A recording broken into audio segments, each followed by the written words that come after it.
안녕하세요. 혼자 읽기 아까운 책의 김희경입니다.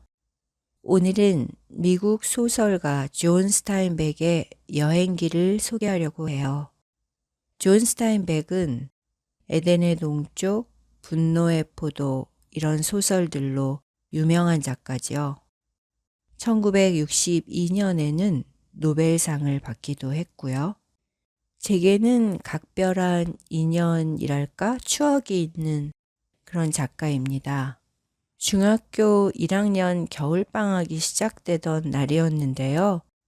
몇몇 친구들과 청소를 끝내고 집에 가려는데 담임 선생님께서 너희들에게 선물을 주겠다 하시면서 서점으로 데리고 가셨어요. 그리고 친구들에게는 책을 고르라고 하시면서 한 친구하고 저한테만 선생님이 책을 골라주셨어요. 그때 저한테는 분노의 포도를 주시고 다른 친구에게는 도스토옙스키의 죄와벌을 주셨지요. 죄와벌은 워낙 유명한 작품이니까 저도 제목도 알고 작가도 알고 있었거든요. 하지만 분노의 포도라는 책은 생전 처음 보는 작품이었어요. 존 스타인백이란 작가도 전혀 몰랐고요. 전 사실 기분이 별로 좋지 않았어요. 주위 친구들도 포도가 왜 분노를 하니? 이러면서 막 웃고 그랬거든요. 그런데 선생님은 그런 제 모습을 보면서도 따로 설명을 안 하셨어요. 그냥 읽어보라고만 하셨죠. 마음에는 안 들었지만 어쨌든 선생님이 선물하신 책이니까 겨울방학 내내 읽었습니다. 처음엔 재미가 없었어요. 그런데 계속 읽다 보니까 나중에는 정말 몰입해서 아주 아껴가면서 열심히 읽었어요. 감동도 받았고요. 분노의 포도는 대공황을 배경으로 해서 가난한 소작인 가족이 주인공이고요. 그들을 중심으로 당시 노동자들의 고난과 투쟁을 그린 작품입니다. 이게 1939년에 발표가 됐는데요. 그때 지주와 은행, 경찰 이런 그 기득권을 가진 세력들이 노동자를 탄압하는 현실을 아주 현실적으로 묘사한 작품이었기 때문에 당시에는 일부 지역에서 금서로 지정될 만큼 거센 반발도 있었다고 해요. 하지만 워낙 뛰어난 작품이어서 이듬해 퓰리처상을 받았고 또 지금까지도 미국의 고등학교나 대학교에서 가장 많이 읽혀지는 작품의 하나라고 합니다. 존 스타인백의 소설들은 영화가 아주 많이 되었거든요. 에덴의 동쪽은 물론이고 이 분노의 포도도 존 포드 감독이 헨리 폰다를 주인공으로 해서 영화로 만들었는데요. 저는 소설을 읽은 뒤에 텔레비전에서 이 영화를 보고 정말 눈물을 흘리면서 감동을 했어요. 바로 이 작품을 통해서 저는 처음으로 작가의 꿈을 키우게 됐죠. 존 스타인백처럼 사회의 모순을 고발하는 훌륭한 작가가 되겠다. 이런 아주 당찬 꿈을 갖게 됐죠. 그게 이루어지지 못한 꿈이지만 어쨌든 저에게는 존 스타인백과 분노의 포도는 각별한 기억으로 남아 있습니다. 이 존 스타인백은 막노동도 하고 또 신문 기자도 하면서 글쓰기를 시작했다고 하고요. 그 신문 기자였기 때문에 그랬는지 모르지만 아주 성실한 취재를 바탕으로 한 리얼리즘 소설들을 썼습니다. 오늘 소개할 찰리와 함께한 여행이라는 이 에세이는 존 스타인백이 58살에 미국의 30여 개 주를 돌면서 여행하고 쓴 작품입니다. 그때 존 스타인백은 이미 아주 유명한 인기 작가였지요. 성공한 작가였는데도 그는 자기가 미국을 모르면서 미국에 대해서 글을 쓴다 이런 반성을 하고 혼자서 아니죠. 자기가 기르는 개 찰리와 함께 요즘 같으면 캠핑카라고 할 수 있는 차를 직접 설계 제작해서 몰며 여행을 합니다. 그 당시 건강도 썩 좋지는 않았는데도 정말 열심히 발로 뛰는 취재 여행을 한 것이고요. 그 결과를 1962년에 찰리와 함께한 여행이라는 이 책으로 펴냈습니다. 우리나라에서는 당시로선 이례적으로 직접 판권 계약을 해서 1965년에 이정우 선생님의 번역으로 출간이 됐습니다. 제가 본 책은 바로 이 1965년 번역본을 재출간한 책이에요. 이 책 뒤에 재출간에 붙여서 편집자가 쓴 글, 또 번역자 이정우 선생님이 쓴 번역 후기, 그리고 아드님이 재출간에 붙여서 쓴 글이 실려 있거든요. 그걸 보니까 그 번역가 이정우 선생님은 당시의 국제우편으로 의문나는 내용들을 편지로 물어봤다고 해요. 그러면 존 스타인백은 한국의 번역자에게 그 편지에 일일이 답장을 또 썼고요. 참 아름다운 사연이라는 생각이 듭니다. 저는 책을 보면서 존 스타인백의 담백하고 유머러스한 문장도 좋았고, 또 그걸 번역한 1960년대 한국어 문장의 아름다움을 새삼 느끼게 됐습니다. 오늘은 존 스타인백이 여행을 떠나기에 앞서서 자신이 왜 이런 여행을 하는지 이야기하는 앞부분에 실린 글과 책의 맨 마지막에 남부 뉴올리언스에서 목격한 인종 차별의 현장을 그린 글을 읽어보려고 해요. 특히 마지막 글은 요즘 미국과 한국 사회의 갈등상을 떠올리게 해서 여러 가지로 생각하는 바가 많아지더군요. 여러분도 주의 깊게 들어주시면 좋을 것 같습니다. 그럼 함께 감상해 보시죠.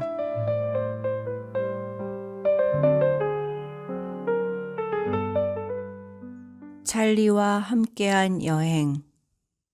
내 나이 아주 어려서 어딘가 낯선 고장으로 가고 싶은 충동에 몰릴라치면 어른들은 나이 들면 다 그런 욕망도 사라지는 법이라고 나를 안심시켰다. 막상 나이가 들었다 할 만하니까 이번에는 중년이 되어야 고쳐진다 했다. 그래 중년이 된즉 좀 더 나이를 먹으면 틀림없이 그 열이 식는다고들 하는 것이었다. 내 나이 이제 58이 되었으니 아마 노쇠나 해야 풀릴 일인지 모르겠다. 아무튼 효험 있는 약은 이제껏 하나도 없었다. 출항을 알리는 백고동 소리가 들려오면 여전히 온몸이 쭈뼛해지며 발이 들썩거린다. 제트기나 시동 걸린 엔진 소리, 아니 심지어는 포장 도로를 울리는 징박은 말발굽 소리만 들어도 옛날부터 계속된 그 소름 끼치는 듯한 충격이 온몸을 휩싼다. 입속이 깔깔해오고 눈이 멍해진다. 손바닥이 화끈거리고 속이 뒤틀리듯 가슴이 꽉 매는 것이다. 다시 말하면 내 병은 조금도 낫지 않았다. 좀 더 말하자면 한 번 바람잡이가 되면 영영 바람잡이일 수밖에 없다는 말이다. 아무래도 내 병은 불치병인가 보다. 내가 이야기를 이렇게 적는 것은 남을 깨우쳐 주려는 목적에서가 아니라 내가 깨치려는 데 있다. 마음을 들뜨게 하는 바이러스가 바람을 잡으면, 그리고 이럴 때 앞에 보이는 길이 탄탄대로로 비쳐 마냥 정답게만 여겨지기 시작하면 길을 나설 만한 그럴듯한 이유를 자기에게서 찾아내지 않으면 안 된다. 정말로 떠돌아다니는 사람이라면 이런 건 조금도 어려운 일이 아니다. 골라낼 만한 이유가 그에게는 얼마든지 있을 테니까. 그 다음 일은 시간과 공간에 맞추어 여행 계획을 짜고 방향과 행선을 정하는 것이다. 그러고 나면 이제 그 여행을 실행하는 일만 남는다. 일단 여행을 계획해서 채비하고 나서면 새로운 요소가 들어선다. 여행이란 그 스스로가 하나의 인간과도 같다. 똑같은 여행이 둘 있을 수 없다. 따라서 아무리 계획을 세우고 안전을 위해 예방책을 강구하고 질서 유지와 강제 조치를 생각해 보아도 소용없다. 단연간 시달리고 나면 사람이 여행을 하는 것이 아니라 여행이 사람을 끌어낸다는 사실을 알게 된다. 그 불가피하게 닥치는 관광 안내원이며 예정표며 예약이며 하는 문제들도 실은 여행이 가지는 개성으로 말미암아 을의 산산조각이 나게 마련이다. 이 점을 깨달은 뒤에야 비로소 잔뜩 꿈에 부풀었던 바람잡이도 마음을 풀고 그것을 따르게 된다. 그때에야 모든 좌절감이 사라진다. 이런 점에서 여행은 결혼과 같다. 자기 마음대로 좌우할 수 있다고 생각한다면 그것은 분명히 오산이다. 체험을 해본 사람들만이 알 일이지만 아무튼 이렇게 말하고 나니 마음이 한결 가벼워진다. 생각해보면 내 계획은 분명하고 간결하며 온당했다. 단연간 나는 세계 각지를 두루 다녀보았다. 지금은 미국 뉴욕에 살며 어쩌다 잠깐씩 시카고나 샌프란시스코에서 지내기도 한다. 그러나 뉴욕이 곧 미국이 아님은 파리가 프랑스가 아니요 런던이 영국이 아닌 것이나 매일반이다. 그래서 나는 내가 내 나라를 모르고 있다는 것을 알았다. 미국에 관해서 글을 쓰는 미국 작가이지만 나는 실은 기억에만 의존해왔다. 그런데 기억이란 기껏해야 결점과 왜곡 추성이의 미천일 뿐이다. 나는 참된 미국의 언어를 듣지 못하고 미국의 풀과 나무와 시궁창이 풍기는 진짜 냄새를 모르고 그 산과 물, 또 일광의 빛깔을 보지 못했던 것이다. 오직 책이나 신문을 통해서 미국의 변화를 알았을 뿐이다. 허나 어디 그뿐이랴. 25년 동안이나 내 나라를 몸으로 느껴보질 못했다. 간단히 말해서 알지도 못하는 것을 써왔던 셈이다. 이른바 작가라면 이것은 범죄에 해당할 일이다. 내 기억이란 것도 실은 그 25년이란 세월의 간격으로 온통 뒤틀려 있었다. 그래서 나는 다시 내 눈으로 과연 이 거대한 나라가 어떤 나라인가 다시 발견해 보리라 마음먹었다. 그렇지 않는다면 좀 더 큰 진실의 토대이며 또한 그 특성을 결정지을 조그만 진실들을 그래다 적을 수 없는 노릇이다. 오래 두고 여행을 계획하노라면 마음속으로 어쩐지 그 여행이 실행되지 않을 것 같은 생각이 든다. 출발할 날이 다가오자 따뜻한 잠자리와 아늑한 집이 더할 나위 없이 아쉬워지고 아내란 사람이 이루 헤아릴 수 없이 귀중하게 여겨졌다. 이 모든 것을 석 달 동안이나 버리고 스스로 그 끔찍스러운 불평과 미지의 세계로 들어간다는 것이 아무래도 미친 짓만 같았다. 나는 떠나가고 싶지 않았다. 꼭 무슨 일이 생겨서 내가 못 가게 되어야만 할 것 같았지만 결국 아무 일도 없었다. 말할 것도 없이 나는 도중에 앓게 될지도 모를 일이었다. 그러나 실은 비록 입 밖에 내진 않았지만 이 병이 나을지도 모른다는 것이 이번 내 여행의 주요한 이유 가운데 하나이기도 했다. 지난 겨울 나는 꽤 심하게 앓은 일이 있다. 결국 늙음이 다가온다는 것을 은근히 알리는 소리지만 모나지 않게 장애라는 이름으로 슬쩍 돌려 부르는 그런 병 때문이었다. 회복을 하자 나는 흔히들 하는 바가지, 이를테면 일을 슬슬 알아 체중을 빼라, 콜레스테롤 섭취를 줄이라 등등의 잔소리를 들었다. 이런 식으로 앓는 사람이 많았다. 그래서 의사들은 그런 말들을 연불처럼 줄줄 외는 모양이다. 내 친구들 중에도 그런 병을 치른 친구들이 무척 많다. 결국 그 잔소리는 이렇게 끝난다. 슬슬 하십시오. 아무래도 전처럼 젊지는 않으시니까.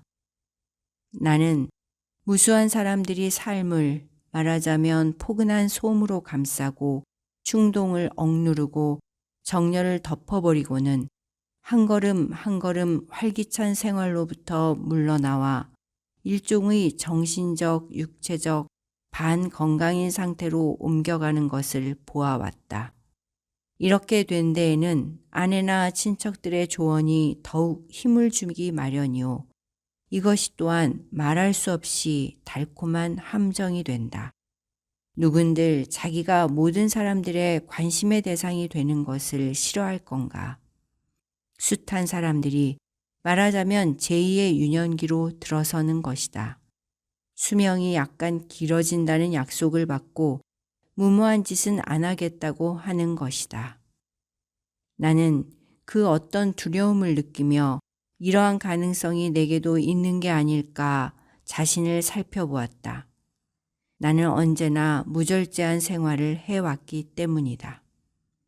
마구 마시고 너무 먹거나 아니면 전혀 안 먹고 24시간을 자는가 하면 이틀 밤쯤 꼬박 새고 기쁨에 취해서 너무 열심히 너무 오랫동안 일을 하고 아니면 한동안씩 멍하니 마냥 늦장을 피우기도 하는 그런 생활을 해왔기 때문이다. 나는 말하자면 무거운 짐을 들어 올리고 끌어당기고 장작을 패고 높은 데를 올라가고 하는 식의 호된 일을 하며 기쁨에 넘쳐 사랑의 행위를 하는가 하면 통음으로 인한 두통을 벌이 아니라 의당한 결과로 생각해 온 것이다. 수명을 조금 더 느리자고 장렬한 삶을 버릴 생각은 나에겐 없었다.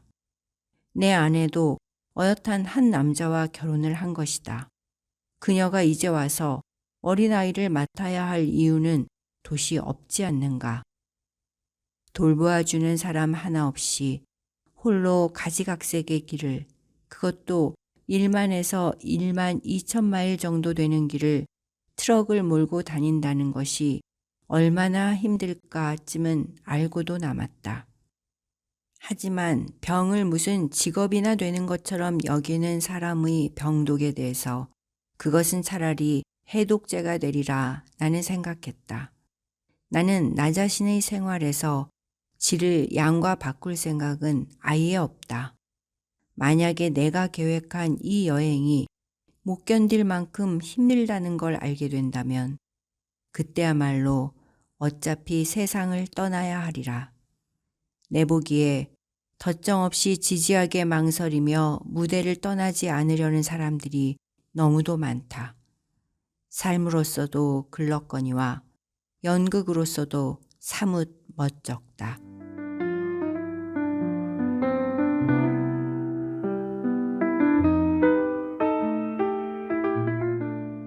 나는 각기 독자적 성격을 지니고 있는 무수한 줄을 통과하고 무수한 사람들 틈을 빠져나왔지만 이제 내 앞에는 남부라는 지방이 나를 기다리고 있었다.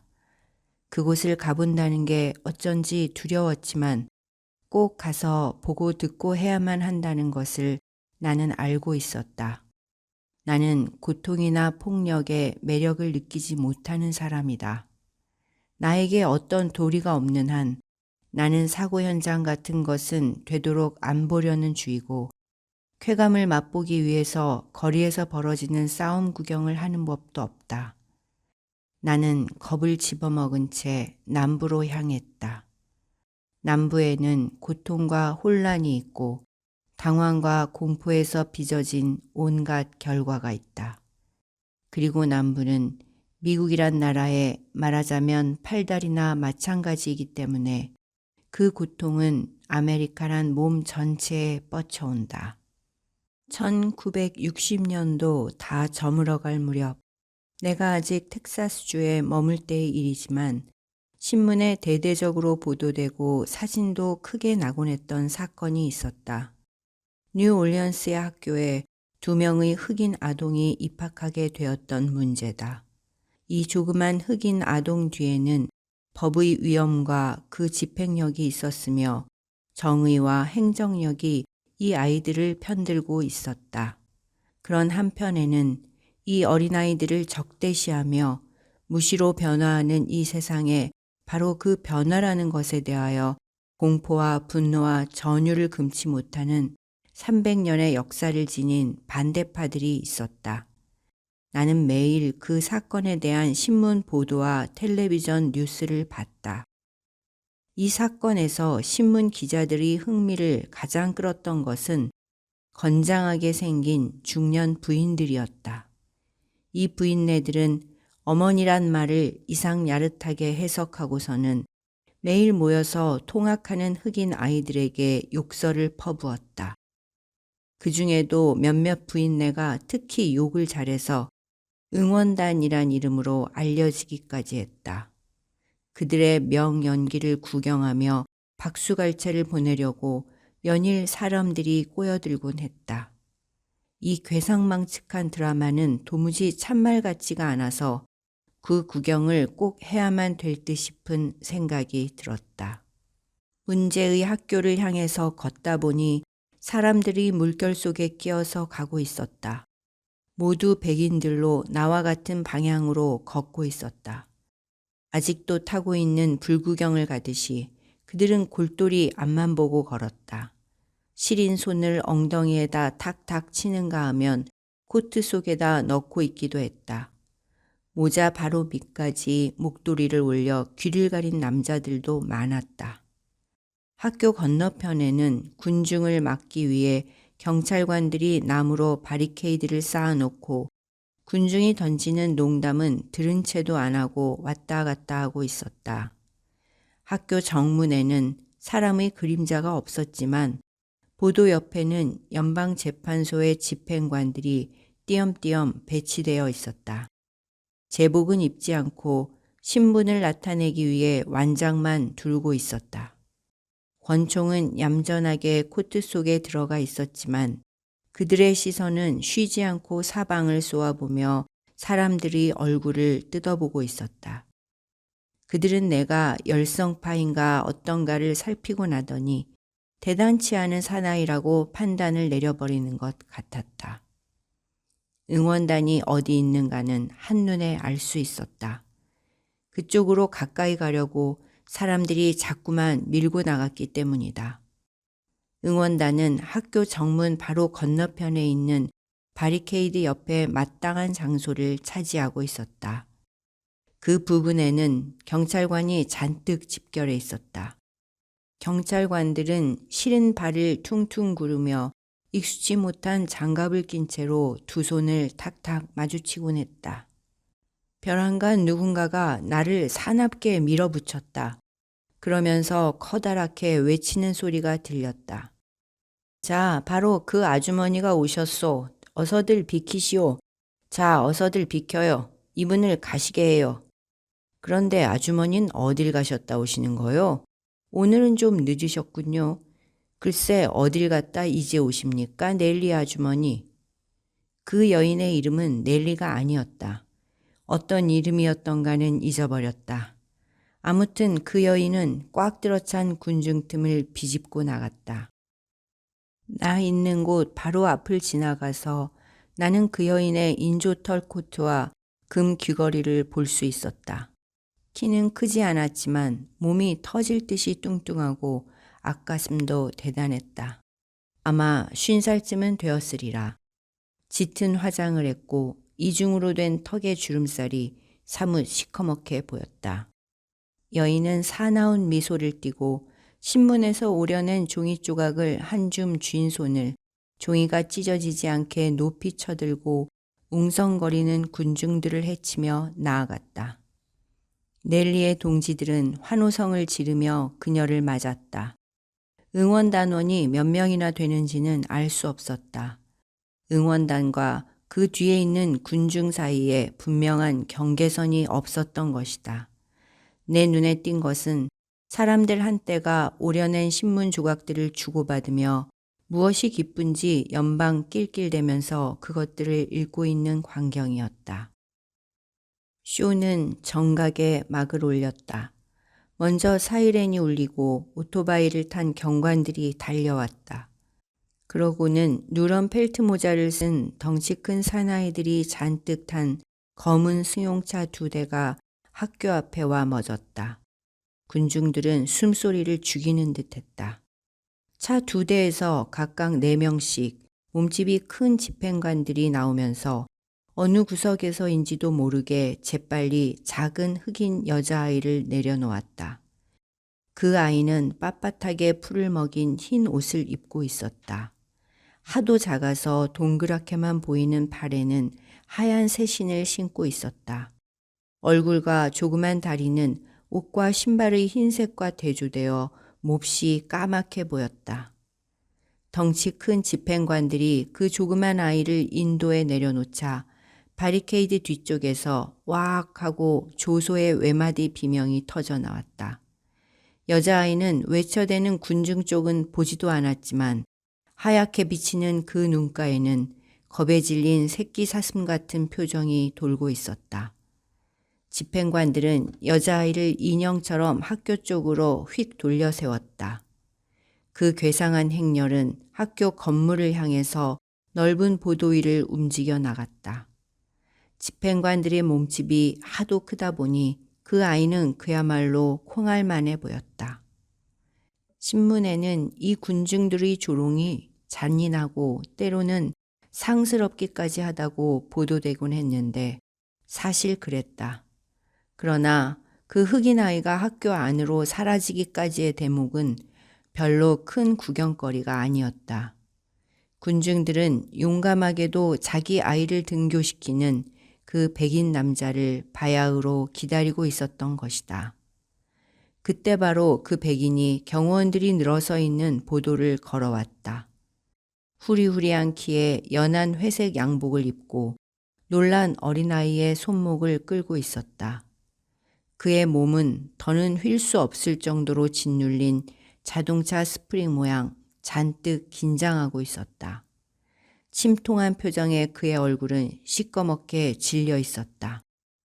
그의 눈은 바로 앞에 땅바닥을 내려다보고 있었다. 이를 악문 볼에는 근육이 불룩 솟아나 있었다. 공포에 질린 말을 몰고 가는 훌륭한 기수처럼 의지의 힘으로 자기의 두려움을 꾹 누르고 있는 사나이였다. 날카롭게 긁히는 듯 싶은 목소리가 울려 나왔다. 한꺼번에 여러 사람이 지르는 고함은 아니었다.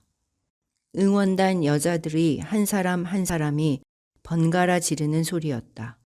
그럴 때마다 구경꾼들은 왁왁 떠들며 칭찬의 휘파람 소리를 삑삑 질렀다. 사람들이 보고 듣고 하러 온 것은 바로 이것이었다. 이 응원단 여자들이 떠들어댄 소리는 어떤 신문에도 나오질 않았다. 그저 점잖지 못하다든가 상스럽다는 정도로 암시했을 뿐이었다. 텔레비전에서는 그저 웅웅거리는 음향으로 우물우물 넘기든가 아니면 군중들의 고함 소리를 대신 집어넣고 말든가 했다. 그러나 그때 나는 그 욕지거리를 분명하게 들었다. 야비하고 추잡스럽기 짝이 없는 말들이었다. 아무 방비도 없이 오랜 세월을 지내오는 동안 나는 고약한 사람들이 마구 뱉어놓는 육두문자도 어지간히 들어보았다. 그런데 왜 이 여자들의 욕지거리에는 소름이 끼치고 속이 안 잊고 올 정도로 슬펐던 것일까? 신문 같은데 보도되는 추잡스런 말은 그런대로 주위에서 골라 쓴 표현이다. 그러나 그 응원단 아주머니들에게는 추잡보다도 훨씬 더 심한 게 있었다. 말하자면 무서운 마녀들의 안식일 같은 것이라고나 할까.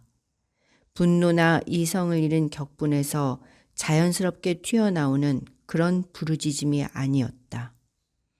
구토를 느낄 정도로 내 기분이 언짢았던 것은 어쩌면 그 때문일지도 모른다.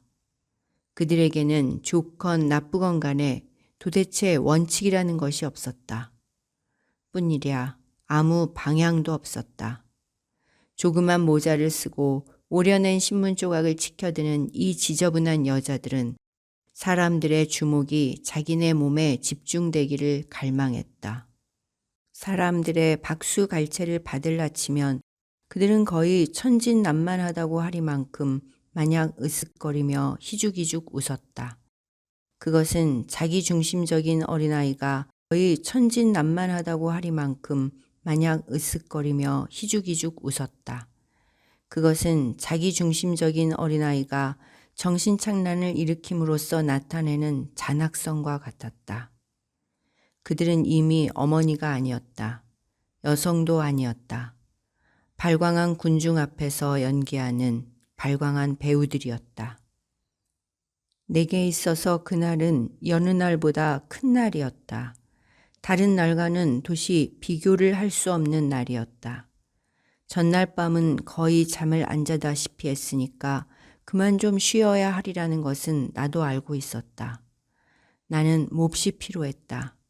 그러나 때로는 피로가 오히려 자극이 되고 충동이 되는 수도 있는 법이다. 그날도 나는 피로했기 때문에 차라리 가솔린 탱크를 채워가지고 길을 계속 달렸다. 얼마 동안 달리다가 길 가는 흑인 늙은이를 보고 차를 세웠다. 차를 타고 가라고 권했다. 그는 콘크리트 도로가의 풀밭을 터벅터벅 무거운 발걸음으로 걸어가고 있었다. 늙은 흑인은 마지못해 내 권유를 따랐다. 어디까지나 백인인 나를 거역할 수가 없어서 그러는 눈치였다. 농사 일꾼같이 남루한 옷을 입고 있었다. 낡은 모직 코트는 하도 오래 입어서 반질반질했다. 커피 빛깔인 얼굴에는 자디잔 주름살이 무수하게 새겨져 있었다. 아래쪽 눈 언저리는 사냥개 눈 모양 뻘겋게 충혈되어 있었다. 그는 마주 잡은 두 손을 무릎 위에다 얹고 있었다. 벚나무 가지처럼 울퉁불퉁 마디투성이의 손이었다. 되도록 작게 보이려고 일부러 온몸을 오그리고 앉아 있는 것 같았다. 그는 나에게는 전혀 시선을 돌리지 않았다. 그렇다고 무엇을 보고 있는 것 같지도 않았다. 그러다 이렇게 물었다. 이 개가 물지 않습니까? 안 뭅니다. 아주 순한 개지요. 한참 침묵을 지키다가 나는 이렇게 물어보았다. 그래, 사는 재미가 어떠신가요? 좋습니다. 아주 좋습니다. 그럼 요즘 발생한 사건은 어떻게 생각하시나요? 그는 대답을 하지 않았다. 학교니 연자시인이 하는 문제를 어떻게 생각하시느냐 하는 말씀입니다. 전 아무것도 모릅니다. 농장에서 일하시나요? 솜 따는 일을 합니다. 그걸로 생활이 됩니까? 네, 그럭저럭 잘 지내고 있습니다. 우리는 한동안 침묵에 잠긴 채 상류 쪽으로 달렸다. 나무와 열대식물들이 사나운 북풍에 시달려 처량한 모습을 하고 있었다. 얼마 만에 나는 다시 입을 열었다. 그에게 하는 말이라기보다 차라리 나 자신에게 던지는 넋두리라 함이 옳았다. 아무래도 믿을 수가 없겠지요. 질문은 말하자면 함정이니까 잘못 대답을 했다간 봉변당하기 일쑤일 테죠. 그때 내 머릿속에 뉴욕에서 보았던 어떤 광경 하나가 떠올랐다. 당시 나는 맨하튼구의 어느 조그만 벽돌집에서 살았는데 돈 여유가 좀 있던 터라 흑인 한 사람을 고용하고 있었다. 길 건너 모퉁이에는 바를 겸한 식당이 하나 있었다. 어느 겨울날 저녁 보도에 빙판이 깔렸을 때 술에 취한 여자가 바에서 나왔다. 그 여자는 얼음에 미끄러져 털썩하고 쓰러졌다. 일어서려고 애를 썼지만 번번이 미끄러졌다. 쓰러진 채 여자는 징징 울고 있었다. 이때 흑인이 모퉁이를 돌아오다가 여자를 발견했다. 그러자 그는 얼른 길을 건너 되도록 그 여자를 멀리 피하는 것이었다. 그가 집에 왔을 때 나는 이렇게 말을 던졌다. 자네가 피하는 걸 봤네. 왜 여자를 일으켜주지 않았나? 네, 그 여잔 취했고 저는 흑인이 아닙니까? 만약 제 손이 닿아 보십시오. 강간하려 한다고 소리소리 지를 겁니다. 그렇게 되면 사람들이 모여설 텐데 제가 아무리 설명해봐야 누가 믿어주겠습니까? 거참 빨리도 생각했군. 아닙니다. 흑인이 어떤 처지에 놓인다는 것은 벌써 오랫동안 경험을 해봤죠. 그런데 그때 나는 루시난테호 속에서 어리석게도 그 늙은 흑인이 한평생에 걸쳐 쌓아온 경험을 깨뜨리려고 했던 것이다. 이제 더는 묻지 않겠습니다. 나는 이렇게 말하고 말았다. 그러나 그는 연방 좌불안석이었다. 저 어려우시겠지만 여기서 좀 내려주십시오. 제 집은 이 근처니까요. 나는 그를 내려주었다. 거울로 보니 그는 다시 터벅터벅 길가를 걷기 시작했다. 집은 결코 그 근방이 아니었던 것이다. 걷는 편이 내 차를 타고 가는 것보다 차라리 안전하다 싶었으리라. 나는 여러 가지를 알아보기 위해서 떠나왔다. 그러면 과연 무엇을 배웠는가? 나는 단 한순간도 남부의 사태가 빚어내는 그 긴장감을 벗어나지 못하고 있었다. 심한 공포의 중압을 줄곧 느꼈던 것이다. 분명히 생소한 입장에서 당하니까 남보다도 더 심하게 느꼈다 하겠지만 그것은 엄연히 거기 존재하고 있었던 것이지 결코 내가 가져온 것은 아니었다. 백인도 흑인도 모두 다 그 속에서 살며 그것을 호흡하고 있었다. 시대와 직업과 계급의 여하를 막론하고 그들에게 그것은 엄연히 존재하는 하나의 사실이었다. 종기처럼 그것은 자꾸만 부어오르고 있는 것이다. 결국 터지기 전에는 아무런 치료법도 없는 것일까? 이튿날 내 차를 탄 사람은 내 쪽에서 청한 사람은 아니었다. 그쪽에서 차를 태워달랬던 것이다. 그는 32서너쯤 보이는 사나이였다. 반듯한 외양에 키가 후리후리하고 강단 있어 보였다. 부드러운 긴 머리는 아주 연한 금발이었다. 입고 있는 연한 회색 양복은 여행으로 구김살이 가고 때가 묻어 있었다. 윗옷은 한쪽 어깨 위에다 걸치고 있었다. 그는 지독한 남부 사투리를 썼다. 그런 남부 사투리는 생전 처음 들었다. 그는 나에게 행선을 묻고 내가 잭슨과 몽고메리 방면으로 가는 길이라 하자 편승시켜달라고 했던 것이다. 그는 찰리를 처음 봤을 때 깜둥이가 타고 있는 줄 알았다고 했다. 그것은 이제 판에 박은 듯한 소리가 될 수밖에 없는가 보다. 우리는 편안한 기분으로 달리고 있었다. 그는 머리에 빗질을 하며 로시난테호를 칭찬했다. 이어 그는 이렇게 말했다. 말씀을 듣고 당장에 선생님이 북부분이란 걸 알았습니다. 젊은 양반 귀가 좋으시군. 네, 사방 떠돌아다니니까요. 나는 그저 재미로 여행을 하고 있다고 했고 그는 일자리를 구하러 길을 나섰다고 했다. 선생님은 강하루 쪽에서 오셨죠? 뉴올리언스의 사건을 보셨겠네요. 그가 물었다. 보았소이다. 그 사람들 멋있죠? 특히 넬리 아주머니. 그 아주머니는 정말 대단하지요? 정말 대단합니다. 인간이 자기 의무를 수행하는 것을 보면 참 기분이 좋습니다. 내가 자제를 잃게 된 것은 아마 그때였을 게다. 차라리 나 혼자 신음이나 하며 그쪽에서 내 심정을 제멋대로 해석하게 내버려뒀어야 할 일이었다. 그러나 나는 심사가 뒤틀려 도저히 참을 수가 없었다. 그게 의무를 수행하는 건가요? 아, 그러면요. 참 훌륭한 사람들입니다. 그 죽일 놈의 깜둥이 새끼들은 학교엔 발도 못 들여놓게 해야 합니다. 응원단을 움직이게 한 그 숭고한 자기희생 정신이 그를 더할 나위 없이 감동시켰던 모양이다. 그는 말을 계속했다.